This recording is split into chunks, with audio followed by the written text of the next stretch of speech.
الله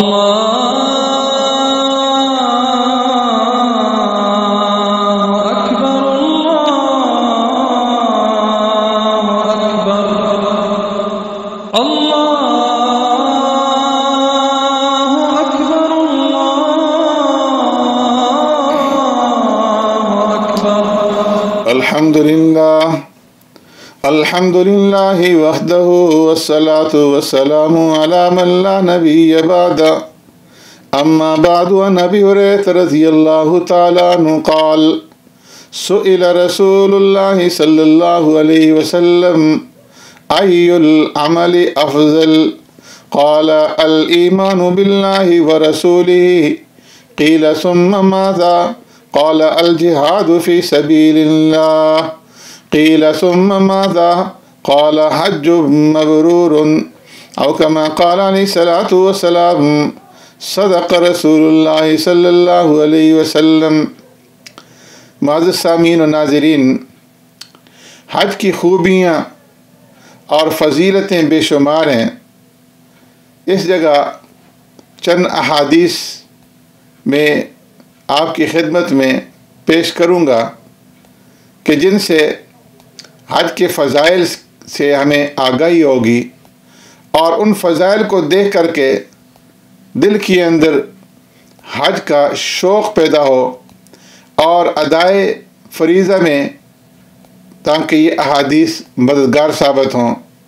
کیونکہ کسی چیز کی فضیلت اور فائدہ جب انسان کو معلوم نہ ہو تو اس وقت تک اس کام میں پوری دل جمی اور رغبت جو ہے اس کو نہیں ہوتی، اور وہ کام کرنا انسان کے لیے مشکل ہوتا ہے. لیکن جب کسی چیز کا فائدہ معلوم ہو جاتا ہے تو اس کام کی، اس چیز کی اہمیت جو ہے وہ بڑھ جاتی ہے، اور پھر انسان کے لیے مشکل سے مشکل کام کرنا بھی آسان ہو جاتا ہے. چنانچہ اس حدیث مبارکہ میں، جس کے راوی ابو ہریرہ رضی اللہ تعالیٰ عنہ ہیں، جو میں نے آپ کے سامنے تلاوت کی، اس میں پیارے پیغمبر صلی اللہ علیہ وسلم سے پوچھا گیا کہ اے اللہ کے رسول صلی اللہ علیہ وسلم، ای العمل افضل، کون سا عمل جو ہے وہ افضل ہے؟ تو پیارے پیغمبر صلی اللہ علیہ وسلم نے فرمایا: الایمان باللہ ورسولہ، کہ اللہ کے اوپر ایمان لانا اور اللہ کے رسول صلی اللہ علیہ وسلم کے اوپر ایمان لانا. پوچھنے والے نے پھر پوچھا: ثم ماذا؟ اے اللہ کے رسول صلی اللہ علیہ وسلم، اللہ اور اس کے رسول پر ایمان لانے کے بعد کون سا عمل افضل ہے؟ تو اللہ کے رسول صلی اللہ علیہ وسلم نے ارشاد فرمایا: الجہاد فی سبیل اللہ، اللہ کے راستے میں جہاد کرنا. اس نے پھر پوچھا: ثم ماذا؟ اے اللہ کے رسول صلی اللہ علیہ وسلم، پھر کون سا عمل افضل ہے؟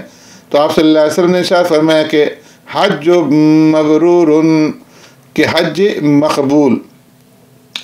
ابو ہریرہ رضی اللہ تعالیٰ عنہ روایت فرماتے ہیں کہ پیارے پیغمبر صلی اللہ علیہ وسلم نے فرمایا کہ عمرہ دوسرے عمرہ تک ان گناہوں کا کفارہ ہے جو ان کے درمیان میں سرزد ہوں، اور فرمایا کہ وَلَيْسَ لِلْحَجِّ الْمَبْرُورِ جَزَاءٌ إِلَّا الْجَنَّةُ، حج مبرور کی جزا اور اس کا بدلہ تو صرف جنت ہے. ان دونوں حدیثوں سے حج کی فضیلت جو ہے وہ ظاہر ہے. پیارے پیغمبر صلی اللہ علیہ وسلم نے حاجی کو جنت کی خوشخبری دی ہے.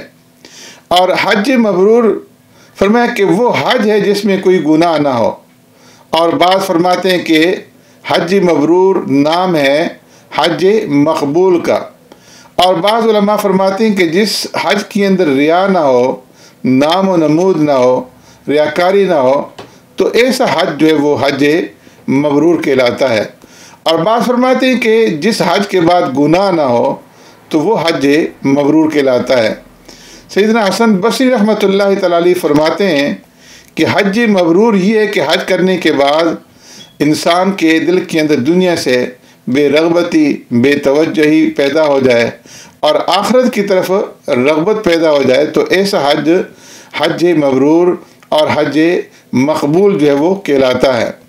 اسی طرح ابو ہریرہ رضی اللہ تعالیٰ عنہ سے ایک دوسری روایت مروی ہے: قال رسول اللہ صلی اللہ علیہ وسلم: من حج للہ فلم یرفث ولم یفسق رجع کیوم ولدتہ امہ.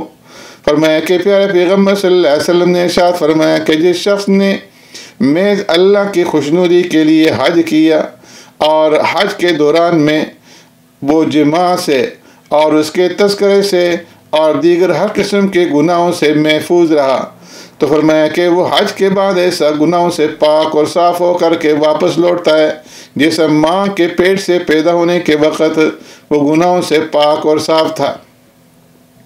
اس روایت سے معلوم ہوا کہ اگر حج خلوص کے ساتھ کیا جائے اور احرام باندھنے کے وقت سے لے کر کے حج کے خاتمے تک حج کے ممنوعات جتنی بھی چیزیں ہیں اس سے بچا جائے اور کوئی گناہ نہ کیا جائے تو اس سے انسان کے سب گناہ جو ہیں وہ معاف ہو جاتے ہیں، سوائے کبیرہ گناہوں کے کہ ان کے معاف ہونے کے اندر اختلاف ہے۔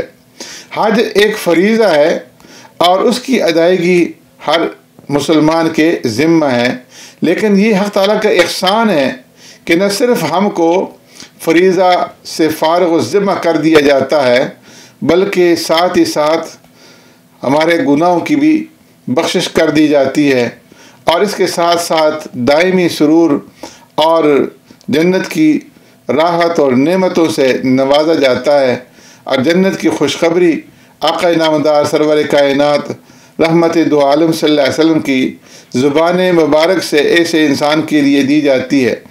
حضرت ابن عباس رضی اللہ تعالیٰ عنہ فرماتے ہیں کہ میں نے پیارے پیغمبر صلی اللہ علیہ وسلم سے سنا ہے کہ جو حاجی سوار ہو کر کے حج کرتا ہے اس کی سواری کے ہر قدم کے اوپر فرمایا کہ 70 نیکیاں لکھی جاتی ہیں، اور جو حاجی پیدل حج کرتا ہے تو اس کے ہر قدم پر 700 نیکیاں حرم کی نیکیوں میں سے لکھی جاتی ہیں۔ پیارے پیغمبر صلی اللہ علیہ وسلم سے پوچھا گیا کہ حرم کی نیکیوں سے کیا مراد ہے اور حرم کی نیکیاں کتنی ہوتی ہیں، تو آپ صلی اللہ علیہ وسلم نے ارشاد فرمایا کہ ایک نیکی 1,00,000 نیکیوں کے برابر ہوتی ہے۔ اللہ اکبر! رب العالمین کا کس قدر فضل اور احسان ہے کہ اس قدر نیکیاں اور ثواب رب العالمین عطا فرماتے ہیں۔ صحابہ اکرام اور تابعین رضوان اللہ اجمعین باوجود اپنی مشغولیت کے کثرت سے حج کرتے تھے، بعض تو ہر سال حج کرتے تھے۔ امام اعظم ابو حنیفہ رحمۃ اللہ تعالی علیہ کے بارے میں آتا ہے کہ انہوں نے 55 حج کیے ہیں، 55۔